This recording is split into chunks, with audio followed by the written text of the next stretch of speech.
Le hemos invitado a Andrés para hablar sobre qué pasa también con la palabra presidencial. ¿Está o no está devaluada? ¿Y por qué es que se devalúa la palabra presidencial?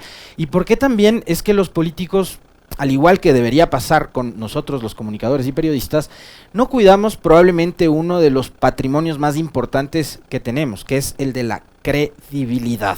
Bienvenido, Andrés, un gusto como siempre poder conversar contigo y saludarte a la distancia de paso. Hola Alexis, muchísimas gracias por la invitación y sí, conversemos de estos temas porque yo creo que, si me permites establecer una cortísima agenda de lo que debiéramos conversar ahora, son tres temas.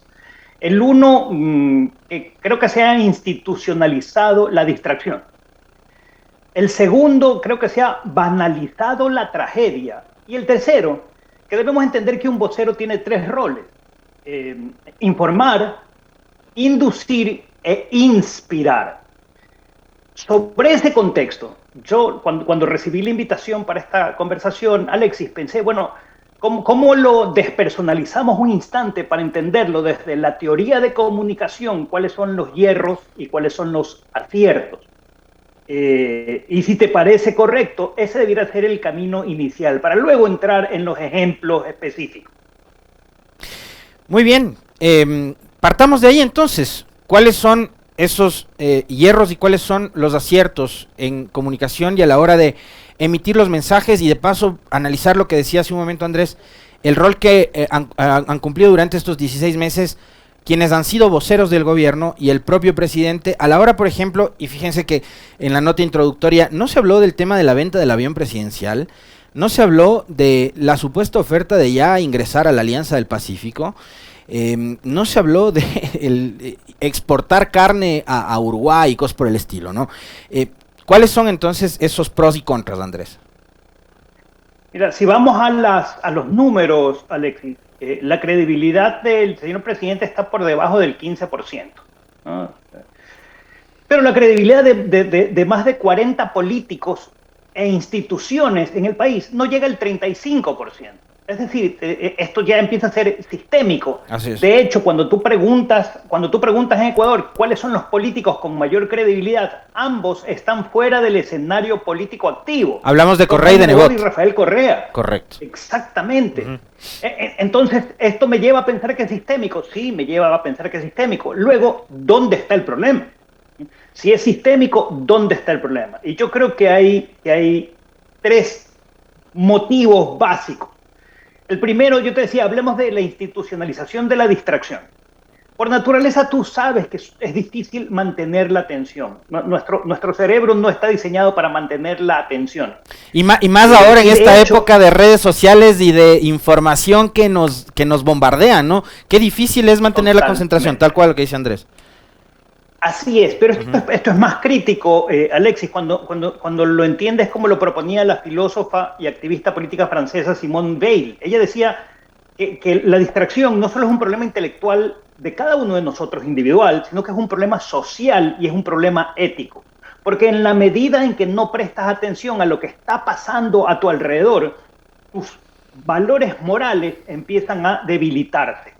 Entonces tú me vas a decir, Andrés, esto es muy filosófico, y la respuesta es no, Alexis, no es tan filosófico. Cuando entiendes que mantener, por ejemplo, la atención en crisis carcelarias, feminicidios, sicariatos, es doloroso. Y esto es el día a día en Ecuador, hoy por hoy. Nuestro cerebro no está diseñado para mantenerse enfocado, para prestar atención tanto tiempo a situaciones traumáticas. Esto en psicología, en neurociencia se llama fatiga de crisis. Estamos viviendo una fatiga de crisis. Déjame ponerte un ejemplo lejano de Ecuador para tratar de explicarlo mejor. Por favor. Hace meses, Rusia invade Ucrania. Y al principio esto fue un problema global. Pero como está lejano para muchos de nosotros, sigue siendo un problema, pero ya no es un problema tan importante. ¿Por qué? Porque ves en TikTok o en Instagram o en Twitter todos los días videos de cómo caen aviones, cómo se destruyen edificios, y tu cerebro no está diseñado para que mantengas ese nivel de atención hacia lo trágico, ¿no? Porque es un nivel de estrés que te complica la vida. Volvamos a Ecuador. Y como te decía, eh, hubo una crisis carcelaria esta semana. Tenemos todavía el tema de la abogada Bernal tratándose en la opinión pública. Hay sicariatos todos los días, pero además también hay muertes producto de causas estrictamente delincuenciales. Y eso te va generando una suerte de malestar al cual tú tienes dos opciones. O te deprimes, y sucede, o dejas de prestarle atención, deja de ser importante, es parte de la cotidianeidad. Y eso a lo que te lleva, esa fatiga de crisis, de estar todo el tiempo metido en una crisis, es a que banalices la tragedia. Entonces, construir o destruir un edificio es parte de la discusión y termina siendo más bien anecdótico. Pedirle la renuncia o no a unos generales de policía es parte de la discusión, pero termina siendo anecdótico, ¿no? Esto es, hay un concepto que se llama carga alostática, y es la capacidad que tenemos nosotros de recuperarte de un evento de estrés. Pero si estás todos los días dentro de este evento de estrés, ¿qué es lo que termina pasando? Que la audiencia se desconecta. Entonces, si sumas haber banalizado esta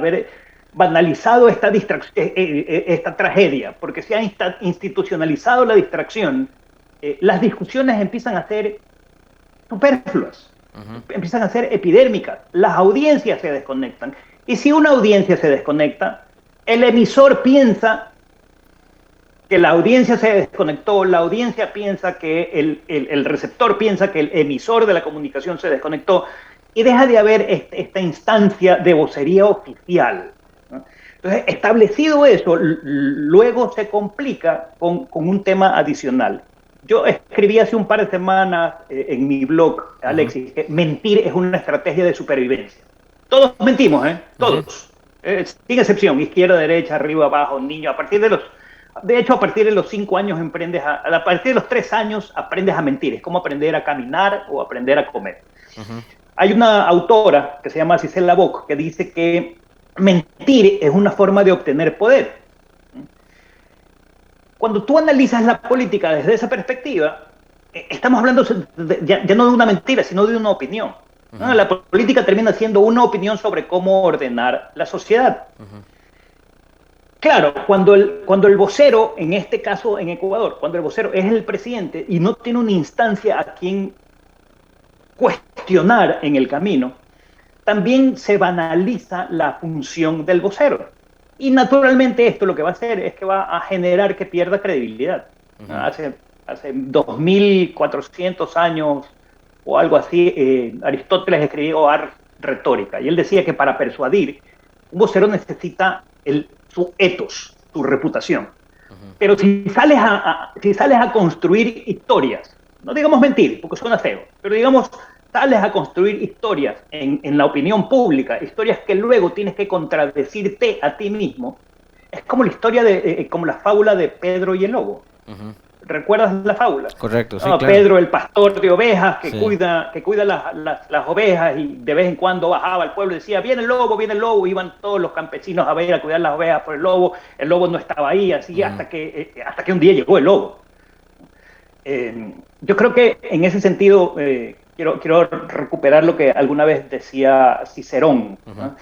Por el año 43 en Roma. Él decía, el errar es propio de cualquier hombre, pero solo del ignorante es preservar en el error. Entonces, y eso es lo que está pasando actualmente, Andrés.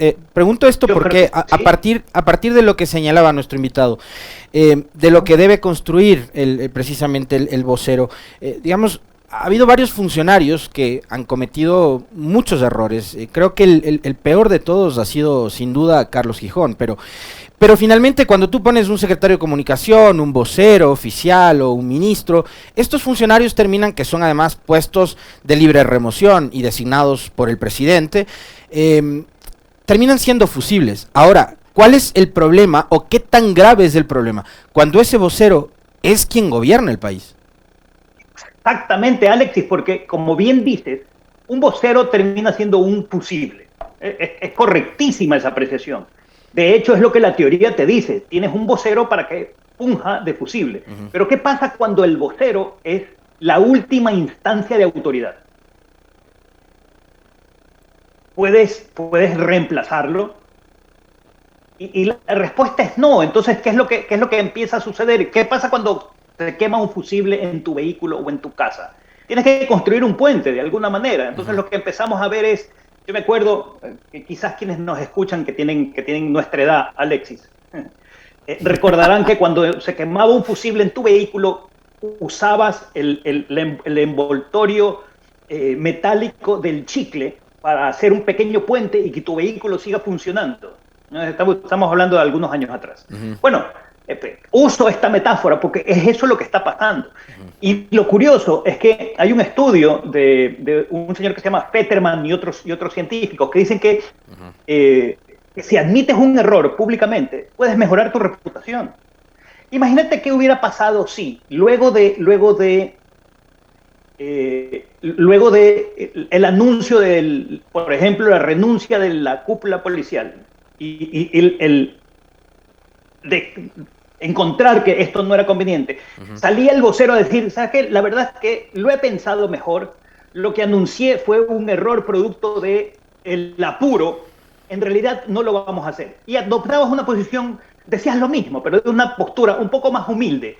¿Qué es lo que hubiera hecho la gente? Hubiera dicho, pues la verdad parece que tiene razón, porque empezabas a construir esta empatía, ¿verdad?, con tu audiencia.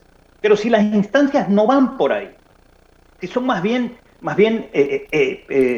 sentencias, cada una de las frases, tú no puedes estar desde la perspectiva de vocería, inspirando, que es la tercera I que digo que debe tener un vocero, hacia la gente para que valide tus posturas. Porque no estás informando per se, estás generando una confusión, ¿no? Por eso digo, es el mundo de la distracción. Estamos institucionalizando la distracción. Y es distracción tras distracción en una audiencia que tiene tantas preocupaciones producto del estrés. Y llega un rato en que ya no importa. Y esto no es bueno. Esto no es bueno porque la sociedad... Porque termina sacrificando la veracidad de los acontecimientos, ¿no? Exaltas la rapidez, exhibes el drama, ocultas el análisis, desacreditas personajes, glorificas el carisma de mira mi reputación, pero no discutes ideas, no discutes proyectos, no discutes visiones, promueves tesis infundadas, promueves el nosotros y los otros, pero un proyecto país merece mucho más que una discusión tan bizantina. Y la verdad dependería de dos cosas. Uno, el carisma del expositor, y dos, y aquí un llamado de atención importantísimo a los medios, el papel, el rol que desempeñan los medios también. Yo te decía al principio, una tercera preocupación es que el vocero debe informar, inducir e inspirar. Eso me encantó, esa trilogía me encantó de lo que debe hacer un vocero. Es que, y si lo ves desde la perspectiva de oficial, informar, estamos haciendo esto, porque tú como ciudadano, ¿cómo apoyas a un gobierno cuando te cuenta qué es lo que está haciendo y cuál es su visión? Inducir, cuando te dice, sabes que este proyecto es mejor que el proyecto A, es mejor que el proyecto B, y para eso debemos subir los impuestos, bajar los impuestos, incrementar, no sé, cambiar la ley, qué sé yo. Y tercero, inspirar. Si no te da una visión de largo plazo, ¿por qué te vas a embarcar tú como ciudadano a darle tu apoyo moral, electoral, de opinión a un concepto? Si es que no hay esa inspiración, ¿no? Ahora, quizás es en lo último, Andrés, en lo que se han especializado los principales consultores políticos que, por ejemplo, están siempre pensando en ganar campañas. Y ya una cosa es ganar la campaña y otra cosa muy distinta es manejar la comunicación a la hora de gobernar y manejar crisis tan graves como, por ejemplo, la sucedida con María Belén o la que está sucediendo ahora con otra crisis carcelaria. Y se quedan únicamente en este último concepto que es el de inspirar, ¿no? Y ahí tener el líder que hace un buen TikTok o un buen copy en un tweet o en un post de Facebook, de Instagram, lo que sea. Pero te olvidas de lo elemental, ¿no? Primero informar con datos reales, certeros, lo que decía hace un momento Andrés, de inducir, explicando lo que estamos haciendo. Y después, claro, viene ya el discurso cargado de emotividad, ¿no? Para seguir emocionando a la gente. Pero seguimos quedándonos enfocándonos en eso. Por eso es que, por ejemplo, el otro día tu buen amigo Iván Sierra decía en este espacio, buen amigo en común además, ¿no? Decía en este espacio que el discurso del presidente Lasso tanto se queda en esto que tú señalas, que es lo de inspirar y la emotividad, que él sigue hablando como que fuera candidato. El problema, coincido con la apreciación de Iván y si me permites hipotetizar un porqué, esta es mi hipótesis. Cuando no tienes una clara estrategia definida, porque no tienes una clara visión determinada, empiezas a reaccionar.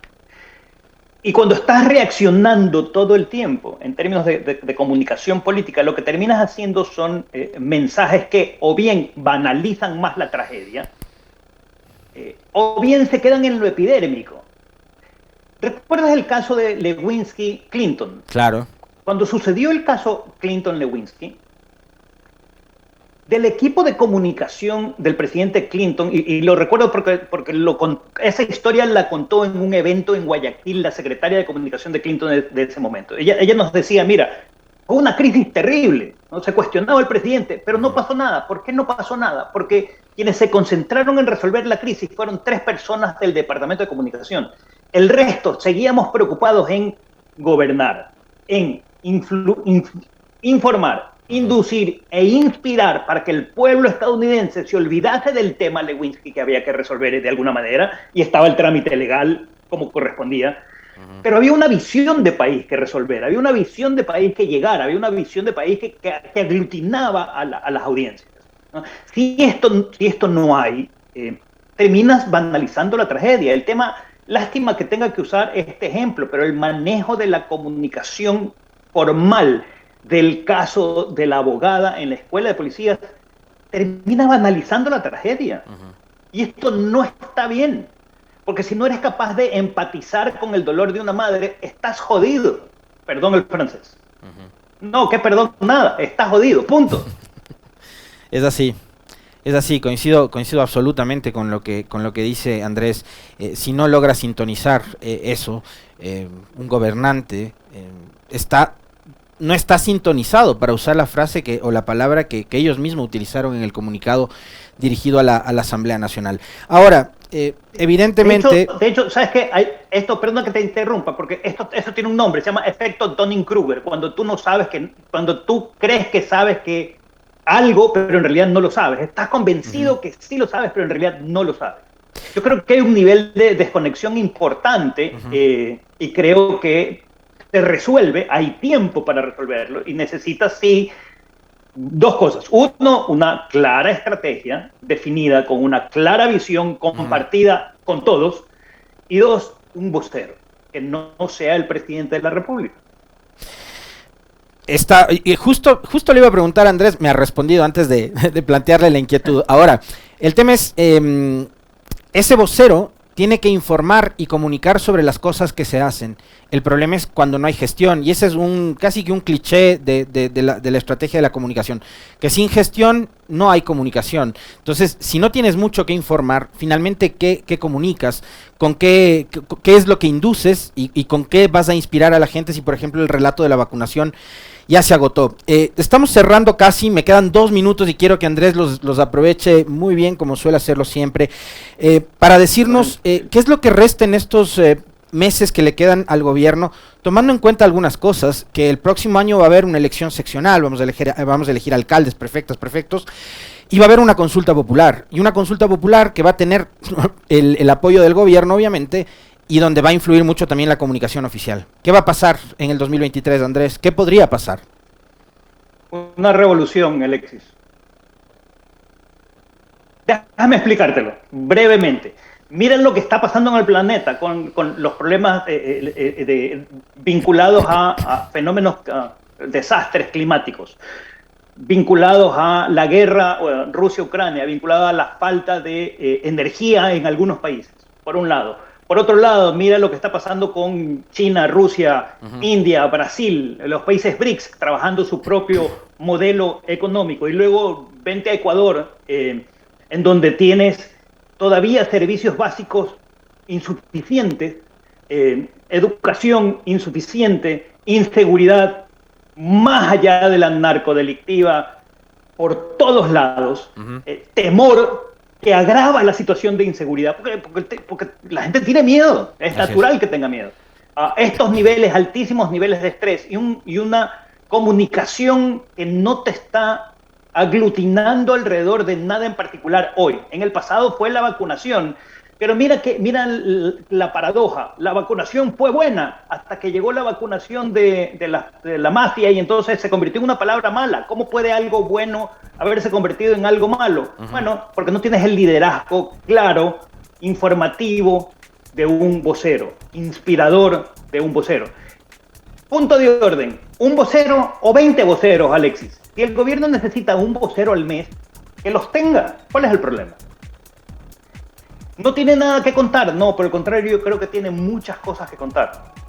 Incluso la inacción es necesaria contarla, si así fuese el caso. Porque si no, alguien va a decir lo que no estás haciendo, o va a decir lo que no eres, ¿no? Hay un aforismo en el mundo de comunicación que dice, si tú no cuentas quién eres y qué haces, alguien va a decir quién no eres y qué no haces. Exactamente. Hoy por hoy no tienes opción de decir, no, el silencio es mi mejor aliado. No, no es verdad. Ya no. Le quiero agradecer infinitamente, como siempre, la gentileza de aceptarnos las invitaciones a Andrés Seminario. Un fuerte abrazo, Andrés. Gracias. Saludos a todos.